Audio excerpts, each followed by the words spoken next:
Gente, um chazinho vai bem, não vai? Eu adoro. E os chás, acredite, eles podem ajudar a combater aquelas dores nas articulações. Elas têm várias causas. E há quem reclame delas, principalmente neste momento, depois de passar pela dengue ou pela chikungunya. Agora, quais seriam essas plantas medicinais e ervas mais indicadas, né? É uma pergunta que eu vou fazer agora para a nossa convidada, a farmacêutica bioquímica Ângela Marques de Faria. Está aqui comigo mais uma vez. Obrigada, minha querida, por ter vindo, viu? Eu que agradeço, é sempre um prazer poder estar aqui com você nesse bate-papo, né? Obrigada. E aqui, ó, a gente tem daqui a pouquinho um chazinho de alecrim, mas vamos começar por isso. Bom, chá para dores na articulação. A gente sabe que tem pessoas com dores crônicas e agora a gente tem muitas sequelas realmente da dengue, da chikungunya. Sim. Você até passou por isso, né? Infelizmente. Infelizmente. As plantas podem ajudar e quais são, Ângela? Sim, podem. E é importante, Mônica, a gente deixar claro que é o que eu sempre falo quando eu venho aqui até falar sobre plantas, né? Não é porque é natural que não faz mal. Então, a gente tem que saber também quais plantas que podem ser utilizadas. Então, muitas das que a gente vai falar aqui agora não tem a indicação de serem usadas no começo ali da dengue ou da chikungunya, pelo risco de hemorragia, né? Então, plantas como o salgueiro branco, unha de gato, garra do diabo, a gente fala uns nominhos assim, todo mundo, gente, mas como assim uma planta aí com garra de diabo? Gente, por conta que a flor dessa planta, ela parece uma garrinha e por isso o nome, né, que é um nome aí popular, mas elas ajudam muito, tem propriedades anti-inflamatórias e analgésicas comprovadas aí, né? E que é muito importante a gente falar de fitoterapia com comprovação, né, Mônica? Exatamente, é comprovado cientificamente. Então, essas dores, elas ajudam muito, né? Esses chás ajudam muito nessas dores no período pós, aí já que já passou dos primeiros dias. E a gente tem que lembrar também que não é só nesse período pós-dengue, chikungunya. Tem pessoas que sofrem aí com artrite, com artrose já há muito tempo. E muitas dessas pessoas, mesmo fazendo acompanhamento médico, às vezes não podem, né, tomar anti-inflamatórios ou corticoides, medicamentos que teoricamente seriam os mais indicados. Então, esses chás que a gente falou, eles auxiliam bastante. E uma coisa legal, Mônica, da gente falar, porque quando a gente fala em chá, você pensa o quê? Chá é quente. Quente. Mas nem por isso a gente precisa tomar o chá quente no dia que está calor, né? Então a gente pode fazer o preparo ali com a água quente, com a infusão e depois deixar esfriar e colocar na geladeira. E aí pode muitas vezes misturar os sabores, que é como eu falo, porque você fala, o chá é ruim, não gosto. Coloco muitas vezes ali uma folhinha de hortelã, às vezes um pouquinho ali de camomila, para poder melhorar aí esse sabor e o aroma também, né? E o aroma também. Só para reforçar, gente, o que a Ângela disse, não vai tomar o chá ali, né, no começo da dengue, da chikungunya, não vai, é depois. Depois, gente, porque pode ser, como a Ângela disse, pode fazer mal. Vamos repetir esses chás? Salgueiro branco. Salgueiro branco, unha de gato, o açafrão. O açafrão também pode ser, e é o açafrão da terra. E para aquelas pessoas que ainda têm a oportunidade de, às vezes, ter esse açafrão da terra no seu quintal, que é lindo, ou às vezes comprar aí, né, na feira ou em produtos naturais, ele pode ser feito também em natura, que é melhor. Ah, não tenho. Ah, tem o pó dele também que pode ser feito, né? E aí, como é que você faz? Ferve a água, depois da água ferver, coloca um pouco, a gente coloca geralmente uma colher de sopa para 100 ml de água, abafa o caso, Mônica Cunha, espera ali 5 a 10 minutos e depois pode tomar. E aí também não é porque é chá, pessoal, que vai tomar indiscriminadamente o dia todo tomando chá, né? Esses chás que têm propriedades mais anti-inflamatórias, o recomendado é que seja uma chávena, né? 3 vezes ao dia.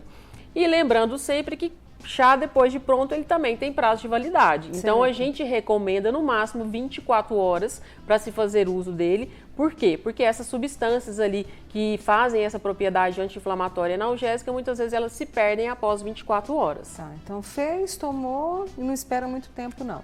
Você falou do jeito de fazer o açafrão. Isso. Serve também para o salgueiro branco. Eu achei a planta tão linda. Eu não sei se a gente tem aí, pessoal.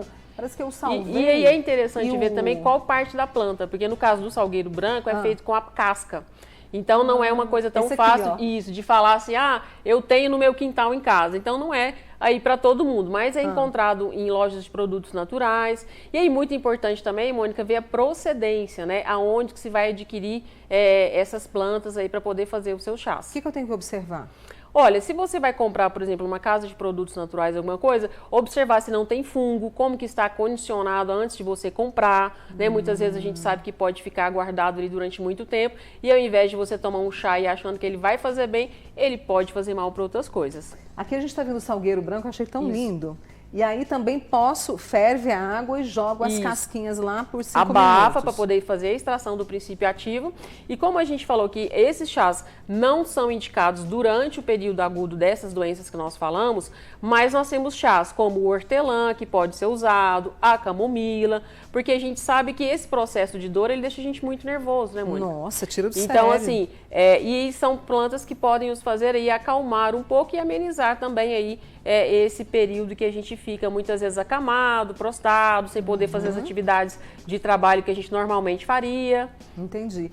O garro do diabo também é a mesma forma de preparo, né? Também da mesma forma. Olha lá.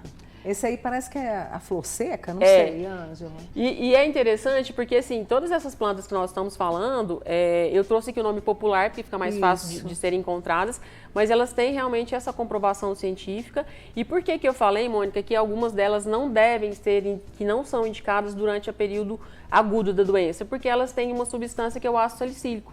Já viu falar na aspirina, que a gente chega na drogaria e compra? Então, muitos desses medicamentos que hoje têm industrializados, eles vieram da origem de plantas, né? Entendi. Então, por isso, por conta de um risco, né, eles não são indicados nesse primeiro momento. Deixa eu trazer a Rosângela, ela está assistindo, ela disse que adora chás. Anis estrelado com 3 cravos da Índia, cidreira com alfavaca.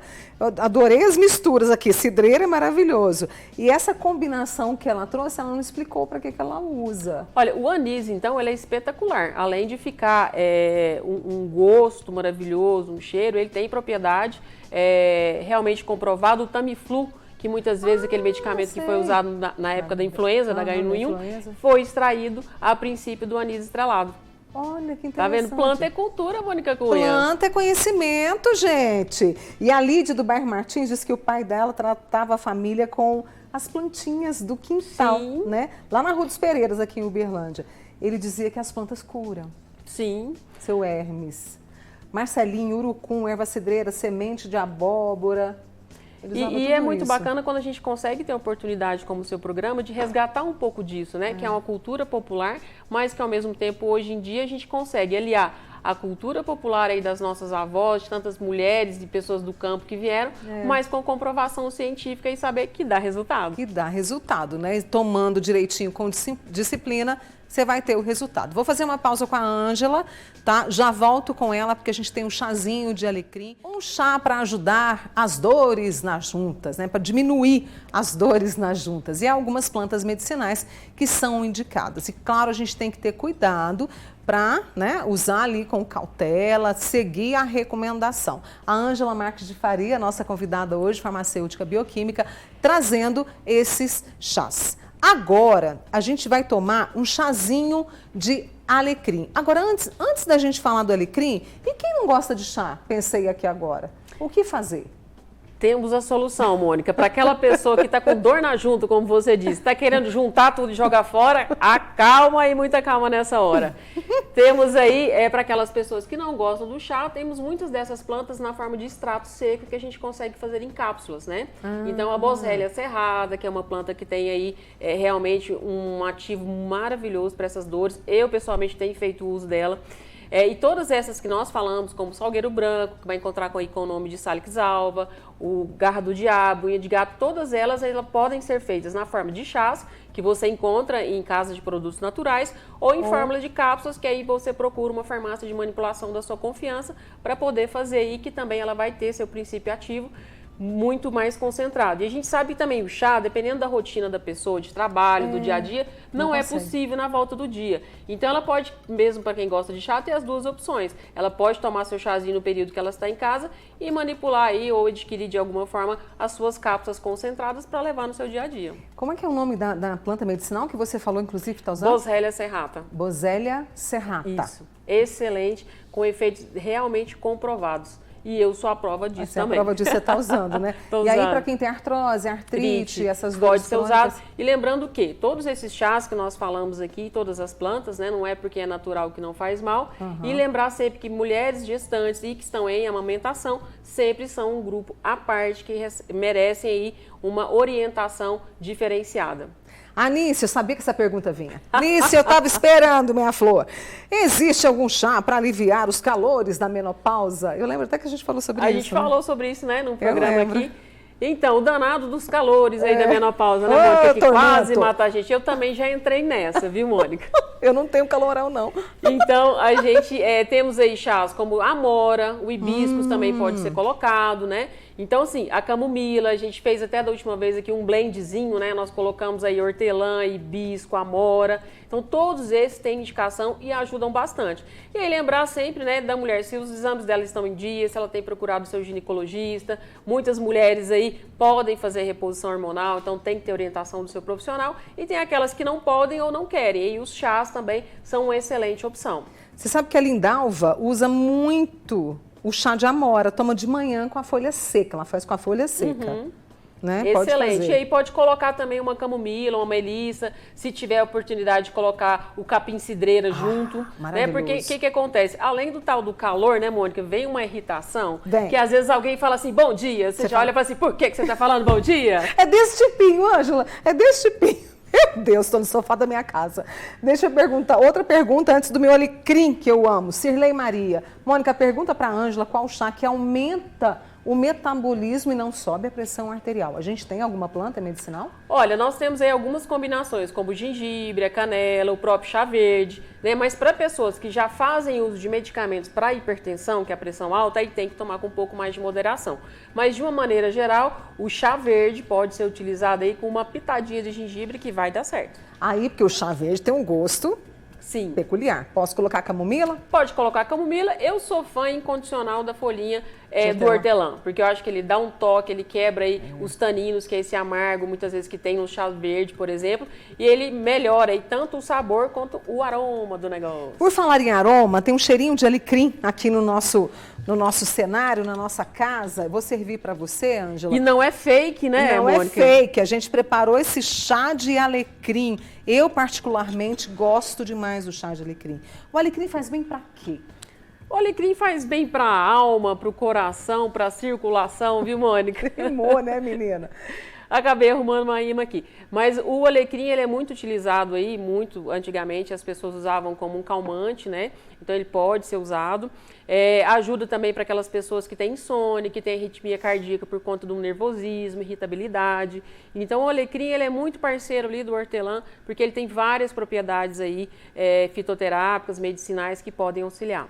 Auxilia a digestão, né? Auxilia e aí tudo sabendo a hora que vai tomar, né, Mônica? Tá. Então, por exemplo, eu não tenho uma digestão legal. Então, primeira coisa, já evitar líquidos ali, principalmente almoço e jantar. Pode colocar o alecrim, a camomila também ajuda, chá de funcho também é um excelente para quem tem questão de gases, né? O boldo não vou falar porque nem todo mundo gosta de boldo, né? Mas se a gente for falar assim, fora o paladar, boldo e carqueja são excelentes opções. Enquanto você dá um golinho no seu chazinho, a Tânia Mara do Santa Mônica vem com uma pergunta que eu tenho certeza que interessa a tantas de nós, a tantos de nós. Um chá para secar a barriga. Um chá para secar a barriga, ele vai servir como um auxílio, viu, Mônica? Só o chá sozinho é o que eu brinco. Uma andorinha sozinha não faz verão. Então aí, como o chá verde, nós temos o chá branco também, que ele é a mesma planta do chá verde, só que colhido em épocas diferentes, vai auxiliar. O hibisco também vai ajudar como um detox na questão que muitas vezes essa barriguinha aí pode ser um excesso de acúmulo de líquidos aí, de uma circulação que não está legal, né, de edema. Então os chás vão auxiliar muito a desinchar, mas é importante que a pessoa combine com isso, alguma atividade física, reeducação alimentar, água, pelo amor de Deus, né, Mônica? Que senão não adianta. O pessoal quer emagrecer, mas muitas vezes não faz o mínimo do básico, que é tomar água. A água que faz uma diferença, né? Depois conta pra gente, tá, minha amiga? Aqui a gente tem a erva desidratada, a gente tem a casca. Eu dou preferência para alguma, para outra ou não, Ângela? Mônica, eu acredito muito que a gente tem que fazer aquilo que é mais prático dentro da nossa rotina. Então, por exemplo, esse aqui eu trouxe o alecrim já desidratado.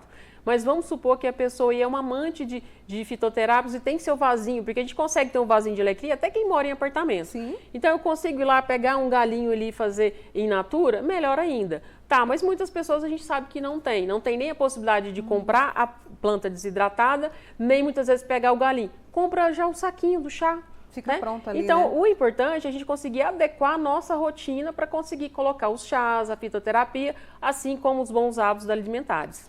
Nosso tempo está acabando, mas chegou uma pergunta tão linda. Alecrim é bom para tristeza?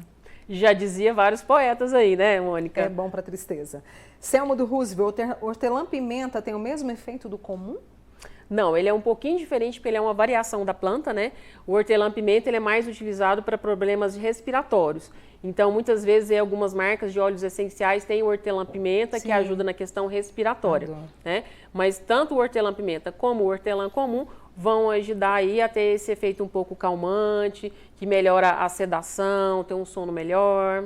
É tão bom, né? Pode ter certeza que a gente vai fazer mais programas voltados para isso, para o nosso quintal, para esta força da fitoterapia. Eu espero contar com a sua ajuda, viu, Ângela? Sempre, Mônica. Um prazer estar aqui, viu? Ângela Marques de Faria, ela que é farmacêutica bioquímica, trazendo esses segredinhos para a gente. Fique à vontade para tomar mais chazinho, tá?